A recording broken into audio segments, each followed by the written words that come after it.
What's going on, everyone? So Los Angeles Lakers are coming off of the first win of the season, and it was the first game of the season, right? What a refreshing statement and way to start a video in and of itself. Usually it's like, okay, we're 7 games in, and now we got our first win. But no, lo and behold, 1 down, 1 up, 1 down. I love it. I love to see it. Got the first one out the way, and Lakers are 1-0, sitting at the top. It's a beautiful thing. Get used to it because it's probably going to happen very regularly. Like I said, I believe the Lakers will be a top 4 to 5 seed at the worst. I think they're going to be up there in the standings.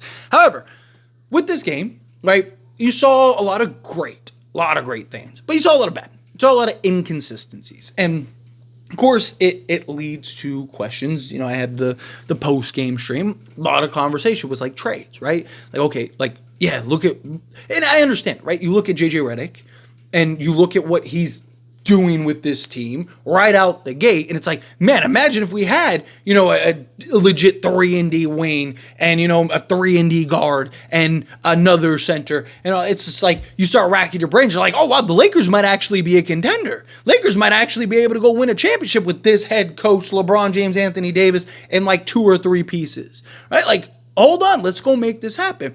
And I get it. I understand it. Look, I still believe that the Lakers absolutely need a trade, but I don't think that they should jump the gun, right? Like, big question that was asked of me was, you know, who do I think needs to go? Who do I think needs to be traded, right? Like, we saw this game, you know, D'Lo had some redundancies. Austin Reeves, right? He was 0 of 5 from 3, right? He continues to be, you know, disappointing. You know, Rui, like, Kenny. But here's my thing. Like, I want to remain patient. I think it's far too early to talk about that. Look, I love me a good trade talk, right? Talk about trades and rumors, stuff like that all off season.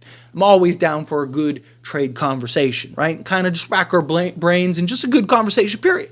But Lakers want to evaluate the first 20 to 30 games. Obviously, if there's a no-brainer trade on the board, they'll probably make it. They'll probably get it done. But it is in the Lakers' best interest. One, because you want to see some of these things. Like Zach LaVine, for example, I'm huge on, right? Many of you are aware. Many of you know.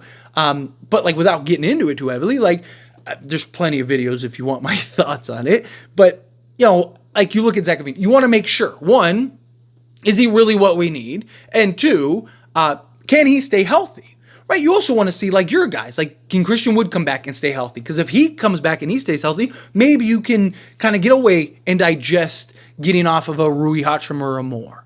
Right? Because it's like, okay, well, he's a guy that can play and slot in at the 4. He's a guy that will get you 17 and, you know, 7, right? So we can kind of make up some of the production of Rui Hachimura. You know, if Jared Vanderbilt comes back, right, and he's healthy and he's good, it's like, okay, well, you know, now we got that we got our on-ball defensive stopper. You know, maybe we don't really need a Bruce Brown, or maybe we should go get a Zach LaVine and have him alongside Jared Vanderbilt, right? So we have that just offensive firepower, and then now we got the defense stopper, right? So you got like LaVine, Reeves, Vandal, LeBron, and AD. Let's go win a championship, and then we still got a good bench, right? Like, or is the starting 5 so good but the bench so bad? It's like, hey, you know what? Maybe we don't even need any of this stuff. Let's just go get, you know, 1 or 2 key bench guys that can come in and give us some quality productions. Because, you know, Max Christie really doesn't have it, or Dalton Connect really doesn't have it. I know some people are down on Max Christie after 1 game. Like, he was great defensively, had some great offensive rebound opportunities. He kept like 3 balls alive that he didn't get the rebound, but actually like tapped it out and stuff. Like, he was fine. He just got into foul trouble early on. A couple of those fouls were just silly and unnecessary. And then a couple, it's just, he'll get the grasp and understand. The guy went from basically playing spot minutes to like now playing a big role. Give him time. Dalton Connect, I would have liked to see a little more offense with him. But nonetheless, right, you look at kind of this team, right? And obviously there's some redundancies. There's needs like a center. Go get a center. Like if you can get a center now, get a center now. But like a Walker Kessler, or a Nick Richards, something like that. You're not giving up any key pieces. I'm talking about like the big swing trades, right? Go get a Jeremy. Like, do we need a Jeremy Grant? Right? You want to take your time. You want to be patient, especially obviously if you can win, right?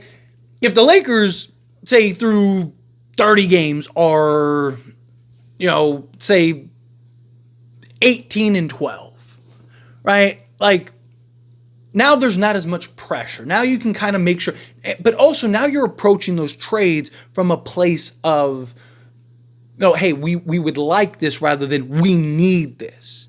Right? The Lakers are, 12 and 18, now there's a little bit more pressure. Now it's like, hey, we can run the risk of our season completely being out of reach, and that's it. Season's over. So, hey, we really need to pull off this trade or that trade. Now teams are kind of like, well, hey, you guys want to miss the playoffs? Do you not want to be a play-in team? Right? Like, it's 2 firsts for Jeremy Grant. That's what we're looking for. Right? Like, now the tides turn. If you're good, then there's not the pressure. It's kind of like, hey, we're looking to upgrade in these areas, right? And also it's good to find out, like, what if Rui can hold his own on the defense side? Or what if Rui's just so good this year that it's just like, man, we can't, like, we got to keep him, right? So then it's like, okay, well, maybe we should go get a Bruce Brown rather than like a Jeremy Grant, right? And let's go get a Bruce Brown and, Mick Richards or whatever, right? And then there we go. Right, so that way we kind of are better suited point of attack at the guard position, right? Or, what if Reeves does continue to struggle to shoot the basketball and he just isn't like what we need him to be, right? And you have an opportunity to go get somebody that we're not even thinking of right now. Like you get a DeJounte Murray, like, do-over. Not necessarily him directly, but that type of trade where it's like, oh, we can go get this guy. If we're giving up Austin, maybe it's a no-brainer at that point. Or maybe D'Lo, right? Maybe D'Lo. What if D'Lo is so good this year? It's kind of like, and I know people are going to jump. Well, we know he's trash in the playoffs. We don't know what he looks like under JJ Redick, right? D'Lo does himself no favors. Don't get me wrong. And D'Lo is clearly a different player regular season to playoffs. However, Darvin Ham, his solution was to just keep letting the guy drown. The guy's paddling and trying to save his life, and instead of like throwing him a life raft to try to like turn things around and so he can kind of get comfortable and start, oh, okay, here we go. These waters aren't that dangerous, right? Like, instead of that, just like let him keep sinking. Right? Where, for example, instead of just having D'Lo continue to stay out on the perimeter and just basically jack up 10 threes a game, why not put him in some downhill action? Why not put him in where he's getting towards the basket or generating some contact in order to get to the foul line and start opening some stuff up? Right? Like, why not put him in better slotted positions or kind of open it up to let him be more of a playmaker? You saw that in this last game, right? Where instead of him, his shot isn't falling, so hey, let me get guys going. Let's run some actions. Let me call some plays here, right? Hey, give me the ball. Hey, let's go get Jackson Hayes going. Let's go get, Rui a bucket. Let's go get LeBron. Oh, here you go. Boom, right? Let's run some AD action, right? Like, get him comfortable. Get him confident. Get him feeling good. You can see the dynamic in the relationship. Even when D'Lo was doing well, you see JJ Redick pulling him aside and talking and getting on him. Like, hey, you need to do this. We need to, like, instilling that confidence. Hey, I'm here. I want you to be the best, right? I want you to be that guy, right? Like, point is I really want to see, what does this team look like? What is the landscape of the team? What are the real needs? Like, do we desperately need a point of attack? Or do we really need, like, man, we really need a wing that can just be that threat? Like, Rui offensively is great, but he's just killing us defensively, right? So it's just like, man, we really need that size. We need a Cam Johnson, or we need a Jeremy Grant, or maybe it's like, God, D'Lo, Reeves, and Rui they're just too inconsistent. Right? Like, yeah, any given night, one of them steps up, but it's just like, it's night to night. Like, we need that consistent guy. Let's go get a Zach LaVine, right? Or, no, hey, maybe, what if they're all just that good and Lakers are cooking and, they're the 2 seed and they got the best offense and whatnot. And it's just like, hey, let's just go get better depth. Let's go get a center. Right? Like, point is, like, I'm okay with being patient, but the more you win, the easier it is to be patient. Like, we all kind of have this like PTSD from the last few years with the Lakers, which is understandable, right? It's kind of just like, you're just like, oh man, like we can't wait. We got to get a trade done, right? We got to get this done now. We can't. But like, if things work out the way it is looking like it might, well then now there's not that pressure. Now there's not that big of a need. Now there's not that big of like a, man, we really like, we're struggling here, right? Like, it's kind of like, hey, let's let things play out. Let's kind of evaluate and see some of these teams, right? What if Portland gets to a point what if Portland starts winning too many games and they're like, we really don't want to do this, and Jeremy Grant is kind of in the way, right? Like, what if Jeremy Grant is having himself a year or something? It's just like, let's just get rid of him on the Lakers, right? Or, what if Zach LaVine is just that good this year. It's just like, man, we can get him for nothing. Like, let's go get him. Or what if Cam Johnson, the Nets are like, let's just go for Cooper Flag, right? Like, let's just unload everybody, right? We can sell him cheap. Or Toronto's just like, hey, let's just sell cheap just to kind of retool. Right, let's just be bad, right? Like, you never know what's gonna happen, or you get that team that is supposed to be good that's not, right? That just like, what if the Clippers, at the trade deadline are like, let's just start selling guys off, right? Like, they have several guys we can need, right? You don't know what's gonna happen, but it's easier to be patient if the Lakers are winning, right? If the Lakers are playing catch up the entire time, then yeah, it makes things so much more difficult. But if the Lakers can be patient, and it's kind of like, okay, well, let's kind of let things unfold. And, 20 games in, we're, 15-5 or, 12-8 or something. It's like, okay, well, we got a nice little cushion. We're 4 games ahead. Okay, let's give it the next 10 games. Okay, we won, 6 out of 4. So now we're, 18-12, right? It's like, okay, cool. We got a little more of a cushion. We're, 4 seed right now, right? Like, all right, but we're only like a game and a half out of second.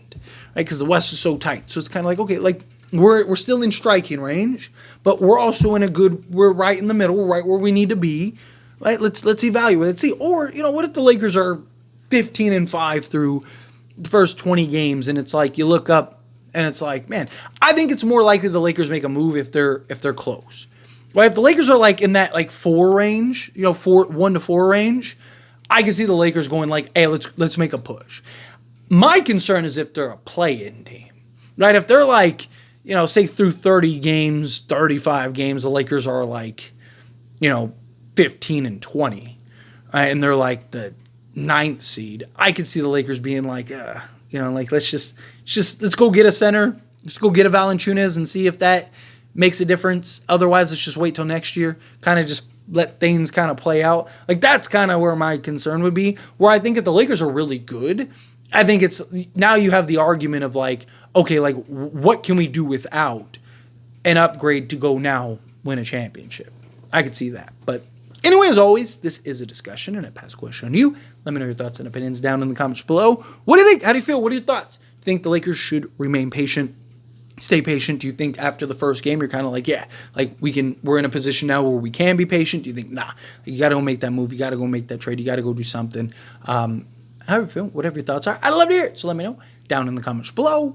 That being said, if you haven't liked this video, hit that like button. Helps me a lot. Helps me enjoy these types of videos, and I truly appreciate it. Not subscribe channel, hit that subscribe button. Turn on the bell notifications. Appreciate y'all. See you in the next one. Thank you.